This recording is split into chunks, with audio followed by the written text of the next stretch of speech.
Do you have a job interview coming up? Would you like to have a job interview coming up? Well, either way, this is some stuff that you're definitely going to need to know.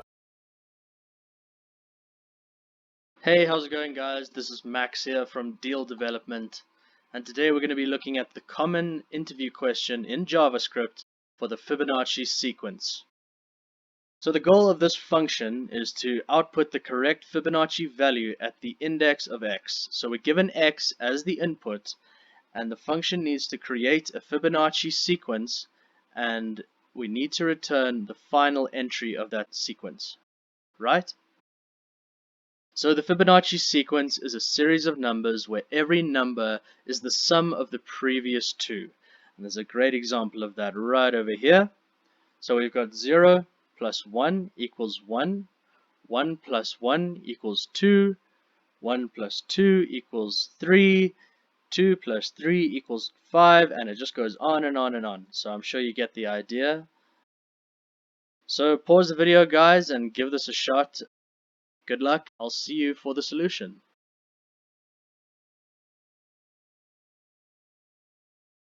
Hey guys, so how did it go? Did you get it? Hopefully you did. It's a fairly common interview question, this. So hopefully you got it. If you didn't get it, it's totally cool. There's a couple little tricks to it, so I'm going to go ahead and show you right now how to do this.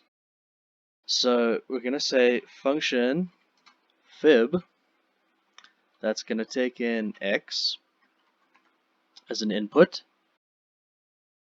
And then I'm going to initialize over here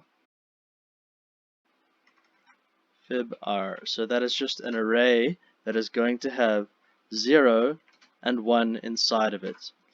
Now this is the first little trick right over here.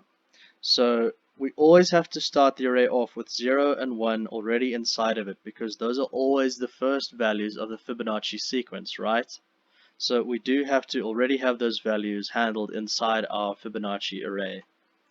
So the next thing I'm going to do is I'm going to say let last num equals 0, and we'll obviously assign that a little bit later. I'm just making that for now. That's going to be the last number in the sequence that we're going to return.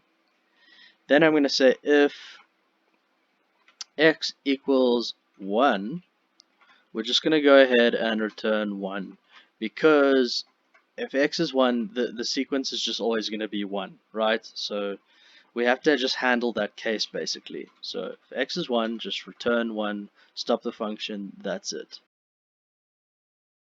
Else, and this is where we're going to do everything, we're going to make a for loop in here. Okay, so for, you can say let I equals 2. It's not going to be I equals 0, it's I equals 2. And this is the next little trick, right? Because we've already made this array which has 0 and 1. So we have to start the loop off at 2 in order to go through it properly and calculate the next numbers, right? So definitely try to remember this in your interview. In the loop, you start off at 2 and not 0, right? So in our condition here, we're going to say as long as I is less than or equal to x, we are going to increment I, so I plus plus. Now inside this for loop, we're going to have to calculate the next number in the sequence, right? So we're going to say let next num equals the fib_r, the Fibonacci array, at the index of I minus 1 plus fib_r at the index of I minus 2. So that right there is how we get the next number of the sequence. This is basically the Fibonacci formula right here, guys. So it's the array at the index of I, which is our loop, remember, which starts off at 2. So it's going to be fib_r at I minus 1 plus fib_r at I minus 2. So we're adding the previous two numbers to get the next number, right?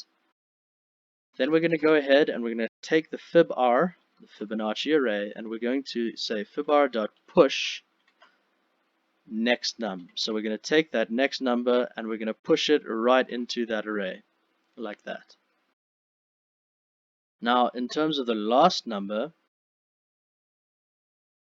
that is going to be last num is equal to the fib_r at the index of x, right? Because it's going to be the last entry. So that's going to return us the last entry, which is the whole point of this whole exercise, as I previously mentioned.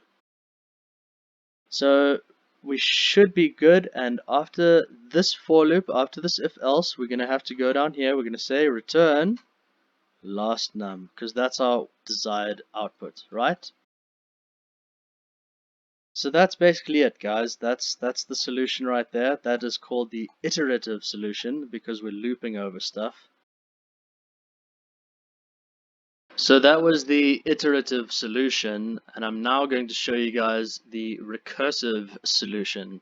And if you're not sure what I'm talking about, iterative solutions basically mean solutions that use loops in order to iterate over the information and produce the results.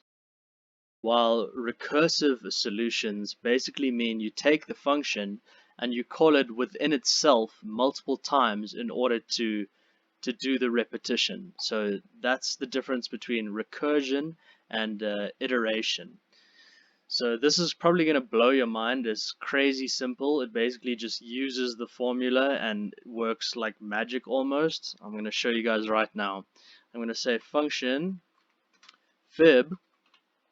It's going to take in x. And basically with recursion, what you do is you make a base case. So I'm going to say if at the top here, x is less than 2, that's going to be our base case. Remember the 2, the start of the 2 in the array. Then we're just going to return x. Right, so that's just handling the case of 2. If x is less than 2, so 0 or 1, of course. Then what we do down here in this recursive function is we say we're going to return fib, so we're calling the function again. This is the essence of recursion. So we're going to call fib with x minus 1 plus fib, we're calling fib again, with x minus 2. And that is the entire solution right there. So that is recursion, that is a recursive solution to this problem. Try to figure this out in your head. It's pretty crazy, but basically it takes the function, it calls it multiple times within itself in order to do the repetition that's necessary. So in your interviews, it's always good to know both iterative and recursive solutions. So try get your head around both. It's really good stuff to know. Alright guys, so before we end off for today, I just want to show you how you can properly test these kind of functions. So I'm just going to comment this recursive one out. And what you're going to need to do is in your directory where you're working, you just say npm init. I'm not going to do it here because I've already done it, but that's going to set up your package.json for you. After you've done that, you're going to say npm I or install jest. And jest is the testing framework that we're going to use, and it's a very great framework for testing. Now, the way that jest works is you install it with npm install jest, and it'll install it straight into your package.json. You're going to have to go into your package.json, and you can see over here in your scripts, you've got a test script. And usually this is set to some weird random value, so you're just going to have to literally change that to jest. So when you run your test script, it'll run jest. So in our index.js, you can see our function here. We're going to export it at the bottom using module.exports fib. Then in our tests file, here's all our tests. It's basically just calculating the cases for different values of the function. At the top here, we need to require the fib function from the index file, and that's how we calculate the tests. So if we go back here and we just say npm run test,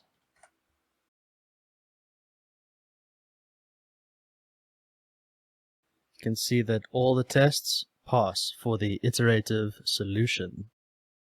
So if I just comment this out, I'm just going to do the same thing for the recursive solution.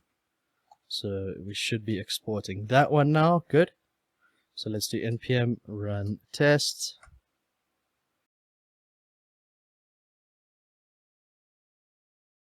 And you can see that the recursive one also works. Pretty mind-blowing. So yeah, guys, that's it for today. We've done two different kind of solutions for the Fibonacci function. Like I said, it's a really common question for interviews. And even besides that, it's just a great thing to know in general. So thanks so much for watching this, guys. Please subscribe to Deale Development. If you did enjoy this video, I'm going to be making a ton of content in the coming months. And thanks so much. I'll see you guys soon, and I'll leave you with this. What do you call a lying orange? A Fibonacci.